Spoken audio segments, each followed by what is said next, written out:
I got, about 1994, I was disgusted with hip-hop. Everything about hip-hop, I got tired of shopping demos, trying to conform myself to be somebody that I wasn't after a while, just trying to make these demos to please these record companies and shit like that.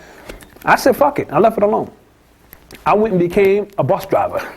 And it pissed a lot of people off who know how nice I was when it came to hip-hop. You know what I'm saying? But they didn't understand, so I'm adding the clarity now on the tape so cats can know. Old school cats who know me, I'm legend up in the BX in my hood. They always want to know, damn, you was one of the best, you could have did it. I got disgusted with trying to be somebody I wasn't. I was a lyrical swordsman. So when Rakim came out, as I showed you, in '88, that was more or less the pineal gland of hip-hop. He brought the wordplay and brought knowledge that you was God. Chuck D, I'm going to associate with the throat chakra because of the voice. I'll give the native tongues in them cats. I'll give them the heart because they made you feel good, the whole native tongues. We began to move up. Once we got to the pineal gland, they came out with N.W.A. And the energy started going, spiraling back down. And we started rhyming about something else, including me. I started killing niggas on records. I ain't killed nothing in my fucking life. I was moving drugs on records, killing niggas. And niggas was like, this is Wayne. This nigga ain't never killed nobody in his life. As a matter of fact, they used to call me Dirt Man. That was my name in the hood. I'm gonna keep it real. This is real talk. You know what I'm saying? Then they started calling me Bionic Dirt, which meant my dirt had powers and shit. Just keeping it really real gully. Niggas who know me. Before I became Chiba Rock, I was Dirt Man and Bionic Dirt. You know what I'm saying? We had my man Shitman Sean. So we all had them little fucking nicknames and shit. I'm saying it's Jay-Z, you know, talking about how he was younger, he was ugly, girls didn't like him and shit like that. That's real talk. I'm keeping it real. You know what I'm saying? Chiba Rock, I wasn't even smoking Chiba then. I was too young. But the record, hey, what's happening, bro? Got that good Chiba. That was my shit.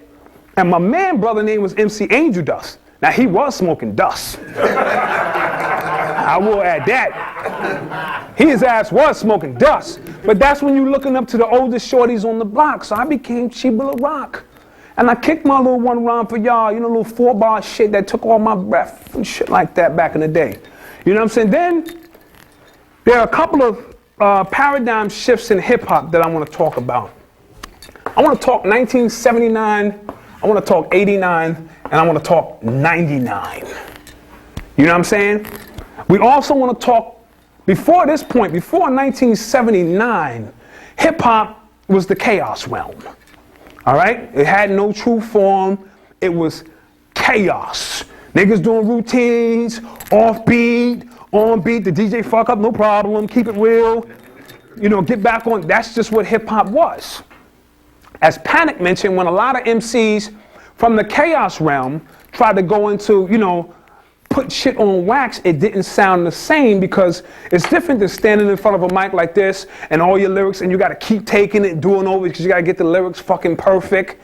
When you in the hood, there's one take. Whatever happened, happened. The mic was low and this and that. It ain't no do-overs. I call that the chaos realm, the purest realm of hip hop. Like I said, we did routines off commercials, anything sounded like I can remix that shit up. We just made it into whatever we wanted to make it into, right? So that's the chaos realm before this realm. Chaos realm. 1979, order out of chaos. You know what I'm saying? Because then we went to wax. Sugar Hill. Even though I know, what's this group? Motherfuckers with the Fatback Band, Kington III. I got that record. It was a green and white record. That shit was out before the Sugar Hill Gang. But nobody ever, you know what I'm saying, said anything, acknowledged it. But it was. But the first real record, you know what I'm saying, that began the buzz was Sugar Hill Gang. I call that the order out of chaos. This is when hip hop began to, my handwriting sucks, bear with me. Order out of chaos. So we went from the chaos realm to order out of chaos. You know what I'm saying? Once it hit the order, because you gotta understand the devil can't deal with chaos. You know what I'm saying? His whole mission is to try to put things into some kind of perspective in which he can understand it, which is order out of chaos. And the very first words that came out of Sugar Hill's mouth was, it's a hip, hop, hibbity, hip, hip. Those are the very first words. So hip hop moved from the chaos realm. The very word hip hop is the very first word on the so-called first hip hop record. So then this shit went into order out of chaos. I mean, yeah, order out of chaos. Meaning they was able to put it on wax now and make money off of it. They was able to put it into something that they could comprehend. They was actually capturing your energy on this wax. You know what I'm saying? Do it over until you got it right. But now your energy is contained and they can move that energy how they feel. Promote it how they feel. Move it to, play the record 10 times and see how it raises the energy amongst the people. Don't play the record. Make motherfuckers request the record. Now they was moving on some shit using that record to do that. Then, in between here, there was a chaos out of order period. So let me put that in there because I want you to visualize what I'm talking about. About 1980s, let's just say 86. This is not a history lesson, so if I get it wrong, you understand where I'm coming from. Then there was a chaos out chaos.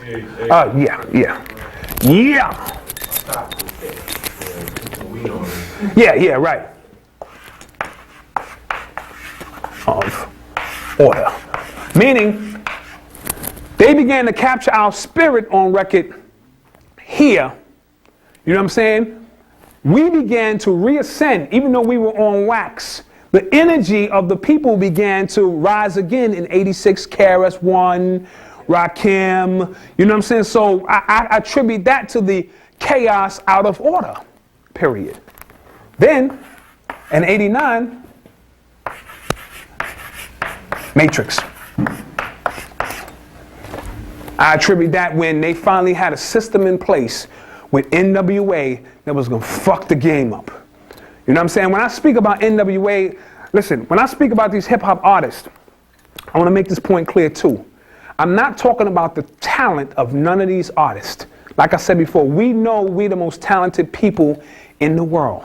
I'm just talking about how our talent can be used against us, and we don't even realize it. You know what I'm saying? We just looking at the microcosm, but there's a macrocosm taking place, and we being controlled by a few core people. So, Matrix with N.W.A. N.W. This is a W, y'all. A. Gangster rap. Hollywood. Let's throw Hollywood in there, because they from LA, right? So let's throw Hollywood in there. This is when the shit went Hollywood. And I attribute 1999 with the perfecting of the Matrix for them, and that's Eminem. Okay? N.W.A. actually came out the end of 88 into 89, so I want to be clear with that, but we're still talking a 10-year cycle based on these three. You know what I'm saying? 79, 89, 79, 89, 99. This is the period in which we began to rise out of that shit, even on wax. You know what I'm saying? Because once it went to wax, they were able to alter the energy of the record, you know what I'm saying? Low, high, it was able to do. And Herb Powers used to master all them fucking records. All of them shits. When I used to look on them records, Herb Powers. Who the fuck is Herb Powers? We need to find out who Herb Powers is. You know what I'm saying? We will attribute the chaos out of order. Like I said, KRS-One, Public Enemy, Rakim, they began to raise that energy back up. And then they had to counter with N.W.A. Shut that energy back down and take this motherfucker Hollywood and introduce you to the gangster rapper. You know what I'm saying? There are a few lyrical, so y'all got that? All right. There are a few other mini shifts that I like to talk about. And that was when Busy B, or Mo D,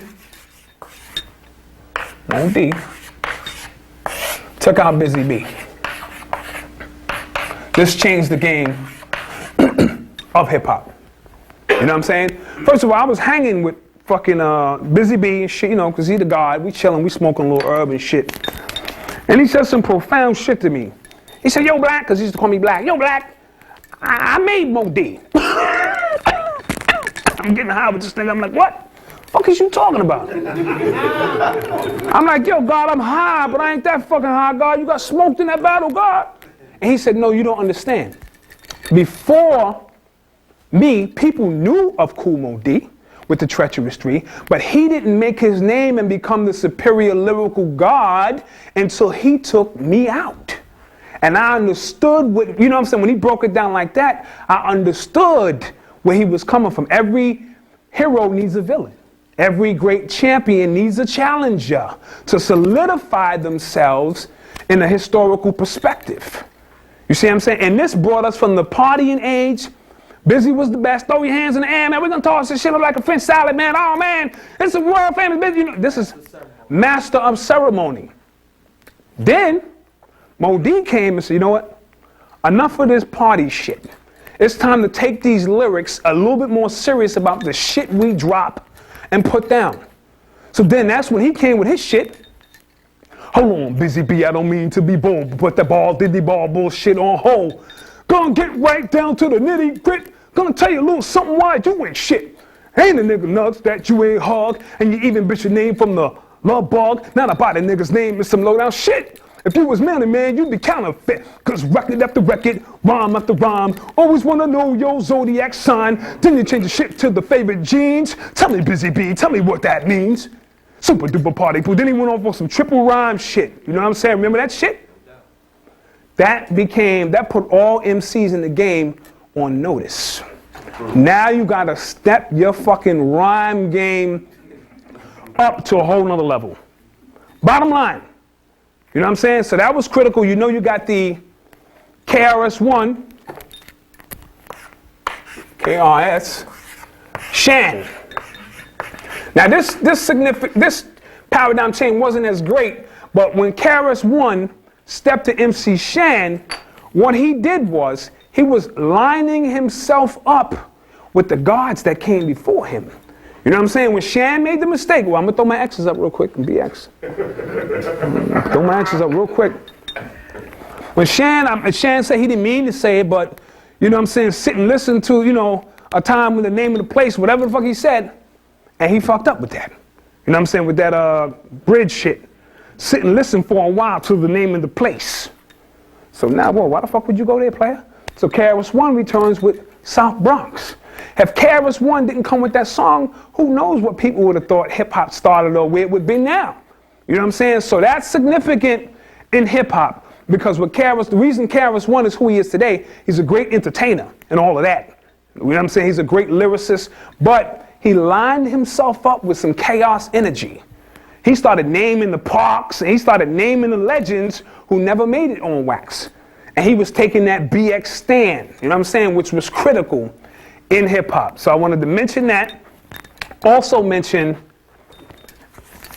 and a lot of people, this kind of flew under the radar for a lot of people. And it was, and the way they battled back then, they kept it on wax. It was no problem. Nigga, I ain't trying to see you later and kill you and none of that nonsense. Shit didn't make sense. It was the war of words. As a matter of fact, Rakim and Big Daddy Kane wasn't even warring on Earth. That's how serious these niggas shit was. Follow me into a solo. You can picture like a photo. You know what I'm saying? Keep staring. Soon you suddenly see a star. You better follow it because it's the R. Kane returned with, I let him speed around the board like an astro and send him to jail for trying to pass goal. So these niggas is, in the mind, these niggas is rhyming above people. They never had the toe-to-toe shit. That was the one battle I wanted to see. Word. You know what I'm saying? Everybody wanted to see that shit, right? Word. But you understand where they was going with it. It was peaceful. It's the war of the words. It's not some shit when I see you on the street. Tim Dog is the first one to throw a shot at N.W.A. with Fuck Compton. Oh shit, motherfucker step to the rear and chill. Cause Tim Dog is here. Let's get right down to the nitty gritty and talk about a bullshit city. Talking about these niggas from Compton. They're not gangsters and they really ain't stomping, whatever the fuck he was saying, fighting over colors. All that gang shit's for dumb motherfuckers. #1 singer in the country with no radio play.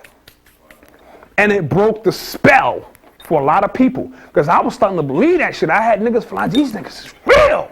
There's some gangster shit going on. And Tim just said, fuck them niggas. And when he said it, I woke up. I was like, you know what, yeah. It's all about hip hop here. You know what I'm saying? But that was the beginning. When Tim Dog said fuck Compton, he might as well have been saying fuck Hollywood, because that's where hip hop was going. Now, he didn't follow it up with anything spiritual, but that's not his job. You know what I'm saying? His job was to throw the shot. He threw it and it worked, and the paradigm shifted a little bit. He didn't have enough to follow. If he would have followed it with a couple more joints, he came with Step to Me, but if he would have followed it with some more like, these niggas may have never even fucking existed. And people want to talk about the war between Tupac and Biggie, that was the East Coast War. This is the initial essence of it, right here. So I wanted to throw that out there and give Tim Dog some love, since he came and took me all over the world with his ass to do the shit. And the thing about it is, wherever we went, London, Holland, Paris, Germany, throughout the States, people felt the same way. It was fans of people jumping up, fuck Compton, fuck them. I was like, oh yeah, fuck Compton. You know what I'm saying? So I wanted to throw that out there and let cats know what's up with that. So these paradigm shifts are very important when you deal with hip hop. When we got to Run DMC, I'm gonna throw my axes up again. When we got to Run DMC, Run DMC, in my opinion, fucked the game up. Now, I know you hip-hop heads out there in the world, don't get your panties all up in a bunch. I'm not saying they weren't great entertainers and so forth, but they simplified the game of hip-hop. It was like when the people in the chaos realm was doing it, it was godly about them. They dressed a certain way. They had a certain persona about them. They wore weird shit, I know, but that's because they were the chosen ones to bring this in. Everybody, you just couldn't just do it the way they did. You couldn't perform, you couldn't dress the way they did. And I remember Jam Master Jay, before he passed away, he had said, you know, he loved hip hop, but he had took some of his boys up to the, Harlem to see these guys rock. These niggas had on these fucking funny ass suits. It's because hip hop wasn't for everybody. You know what I'm saying? To partake in and participate in. When Run DMC came out, they shut the era on old school hip hop. They even said that. Something that never ever old school. So they was kind of distancing themselves from old school hip hop. And Mo D had set the bar high, even in Mo, Kaz, and Mel. Let me put this up because I want you to see this, because I'm Mo, Kaz, and Melly Mel was the first trilogy of real MCs that made you step your game up. Of course, I don't want to put this before them, but y'all understand where I'm coming from. Herc, Bam, and Flash, that first trilogy of, as above, so below, that first trilogy of DJs, you know what I'm saying? That technically goes before that for people out in TV land, you know what I'm saying? We know this was the trilogy, then this was the trilogy, and so forth and so on. So what was I talking about before that? Anybody paying attention? Yeah, right. Somehow, how they set the bar. Right. Run DMC. All right. You guys can take a break now. They had set the bar, you know what I'm saying, a certain way. When Run DMC came out, they was back to rhyming, what's going on across the sea, the elderly, whatever happened to unity, it's like that. And that's the way it is. Now keep in mind, Mo was on some super duper party. They was beginning to escalate the wordplay. Run DMC slowed the wordplay back down. They was from Queens, but this is what they did. Now don't get me wrong, the sucker MCs. All right, listen. No, that's not. But Doc, you wanna know something that's kind of funny about the Hollywood and hip hop in Queens? There's more cats out of the East Coast and in Northeast that come from Queens. Any other borough? I know. I'm not saying that as a diss to Queens. I'm just simply saying, you know what I'm saying? Because Queens is monumental in hip hop. I ain't gonna have my man Panic come up here and rip me a new asshole. No. Now, the B-side to the song, Suck MCs, was the shit. You flipped the shit, you didn't even play the first side. You played the, 2 years ago. That was a little bit more, a little groundbreaking. But what they made hip hop for the common people. They dressed like everybody else, Adidas and stuff like that. And that allowed everybody else to, partake in hip hop. You know what I'm saying? And I thought it moved from the chosen, the ones who were chosen to do it per se, to a more common with everybody. And I say everybody, I mean not just us, everybody. You know what I'm saying? They said Run DMC opened a lot of doors, but whose key was they using to open the door? It's like in the Matrix, when you close the door and open it, you're in a whole other dimension. They used Rick Rubin's key. And they brought hip hop in on some rock vibration shit. So the shit moved from rugged beats and shit to some rock and roll shit. And it gained white people's acceptance, but this is not what this hip hop shit is all about. That's all I'm saying. So yeah, Run DMC opened a lot of doors for a lot of people. Let me keep it real, they did. But they was using somebody else's key. That's all I'm saying. They wasn't using their own key. Rick Rubin, like I said, as Jay-Z calls him in Fade to Black, he calls him the architect this shit. You know what I'm saying? Those was his beats. Jam Master Jay partook in the beats too, but that was Rick Rubin's vision. And a lot of people don't know Rick Rubin also was responsible for fucking Public Enemy. Beastie Boys was like Panic said, was like a knockoff group. You know what I'm saying? And I've been to a concert that had Run DMC, Beastie Boys, and Public Enemy. I'm like, what the? I'm fucking confused. I'm trying to say fight the fucking power, and I got devils around me and shit. I'm like, fight the power. Fight the power. Fight the power. You know what I'm saying? I'm fucking confused. That mixture right there, that's a form of alchemy, but it was fucking me up. I wanted to straight out rip into their ass, and I couldn't because of the way it was lined up and set up. You know what I'm saying? So like I said, Run DMC, they did their thing, not taking nothing away from their accomplishments, but this is real talk. For me, these are my chronicles. This is the Black Dot Chronicles. This is where I see things begin to go astray, because then the marketing ploy came in with the sell the Adidas, they got the $1 million contracts. Hip hop went commercial right there. You know what I'm saying? Right there on the spot, hip hop became something that was more like, how much shit can we sell now? And it started there, and they put out a whole bunch of excellent music. You know what I'm saying? I'm not really getting on that point because I'm not gonna, really degrade anybody's music effort, but I'm just talking about the behind the scenes shit and how shit goes. And it wasn't until we got to the order out of the chaos realm. I mean, the chaos out of the order. With 1986 that we began to come out of that shit, and fucking krs-one was getting in Run DMC ass. Fuck being a king. I'm a teacher. You know what I'm saying? King's rule or whatever the case may be. That was the war going on. You know what I'm saying? And we began to come up out of that shit and do what we do.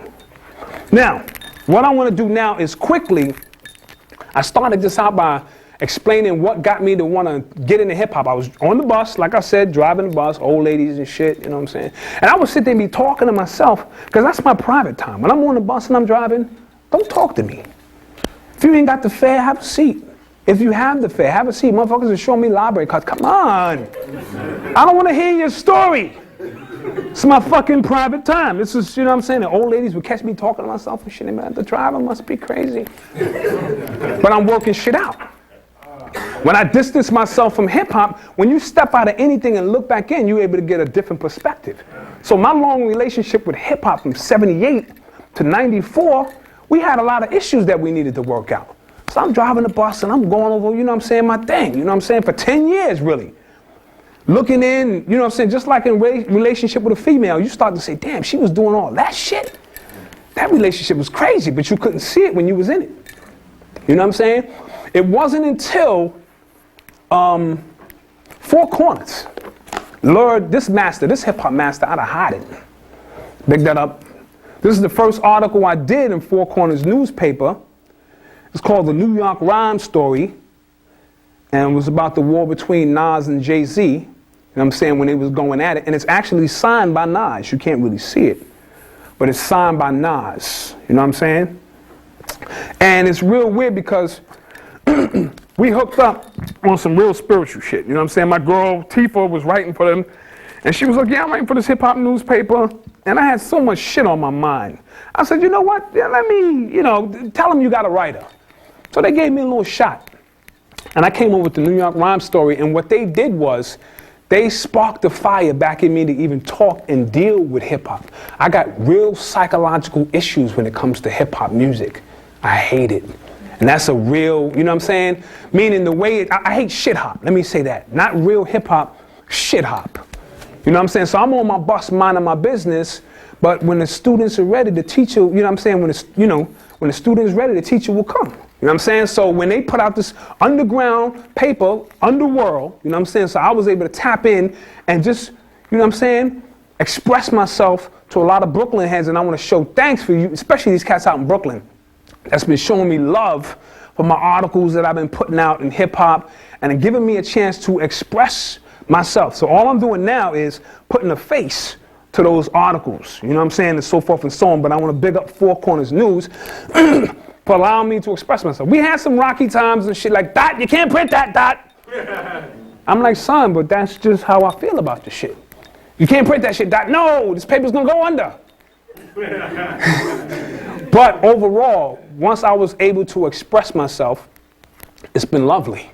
You know what I'm saying? And we come out 1 month, we don't come out the next month. That's real hip hop shit. That's letting you know we not controlled by no government dollars. When you see our paper 1 month and the next month it's not there, that means that it's a struggle. We're trying to get it together for 2005, but it's a struggle. If all of a sudden this shit becomes really thick, and it's got a whole bunch of advertisements and we everywhere and we the talk of the town, I'm out. Because that means we've moved somewhere else with it. You know what I'm saying? We're not the voice of the people no more. The Source magazine used to be real dead. Remember that shit? It was just nothing but shit. Nah, that shit I got to go through. How many shit I got to go through? 1 billion fucking articles in this shit.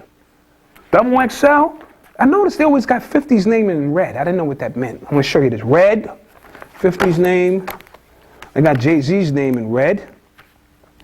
The N, is this the N for the God MC?